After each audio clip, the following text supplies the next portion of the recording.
Hello again. So this is our introductory lesson to parabolas, and I'm actually going to do two examples, one that opens up either up or down, and one that opens up either left or to the right. But basically we have two types of parabolas that we're dealing with. You can have the form y equals a times the quantity x minus h parentheses squared plus k, and if you're solving for y it opens up or it opens down. And if you're solving for x, it's x equals a times the quantity y minus k squared plus h, and that one either opens up to the left or to the right, and that's dependent on a couple factors. Well, not dependent on a couple factors; it's dependent on a factor. If a is positive, it's going to open up for y equals the first one. If a is negative, it opens down. For this one, if x equals a, all that good stuff. If it's positive, it opens to the right, and if it's negative, it opens to the left. Now the vertex of a parabola is basically the high or the low, the most left or the most right point. For instance, if I were to graph this first type of problem,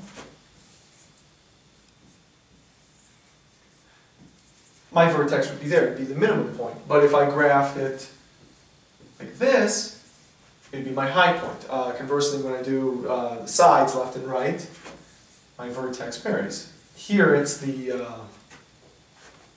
left point, and here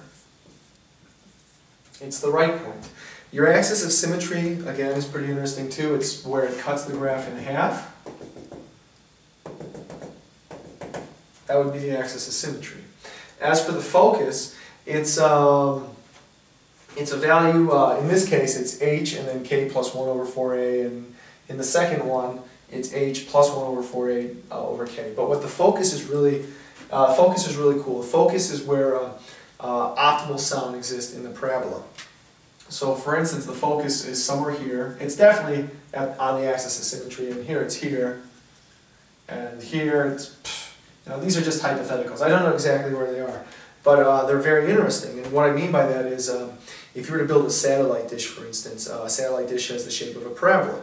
Well, it's no coincidence that the actual focus, the microphone of a satellite dish, exists in the place where the best sound is. Let me give you a different example. This tends to happen, like if somebody hears a good song on their phone or something and has speakers, and they want everybody to listen, and kind of like pass the phone around everybody, or the iPod or whatever it is, for people to listen to. But if you were to put that same device in a porcelain cup, one that's parabolic, the sound would actually amplify considerably better. And for some reason it works much better with porcelain than other shapes like plastic, like other materials like plastic.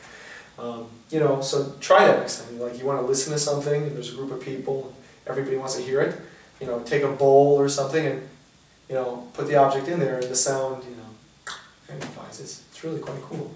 And, it always causes a smile on people's face when people see that. Like, wow, how'd you know that? I'm like, it's mathematics. Okay, next part is the directrix, and the directrix is pretty interesting. In this particular graph, the directrix is like right here, here it's here, here it's here, here it's here. That's a rough estimation. And what the directrix is it allows you to find the distance of the focus from any particular point in the graph. What I mean by that is this. Let's say I want to find the point from the focus from here to here on the graph. Well, that's kind of difficult to calculate. But what's really interesting is you can just take the directrix and go from this point to this point. Considerably easier to calculate. And that's basically what the directrix serves as. It helps you locate how far the focus of a parabola is from any particular point in the graph. People say, oh, it's not just a line. No, it's not just a line. And the latus rectum is the length of the line. It always causes a laugh too, that name. Is the length of the line in a parabola where the focus is. So for instance, the latus rectum is right here. It's the line that touches the parabola at two spots, and the focus right through the center. Here it's here, here it's here, here it's here. So that's what we're going to be dealing with, and that's what we're going to be finding. I want to do a problem where the first one is in this form, y equals something, and I want to do the second problem where x equals something. And it's actually very interesting and very easy to figure out how it works.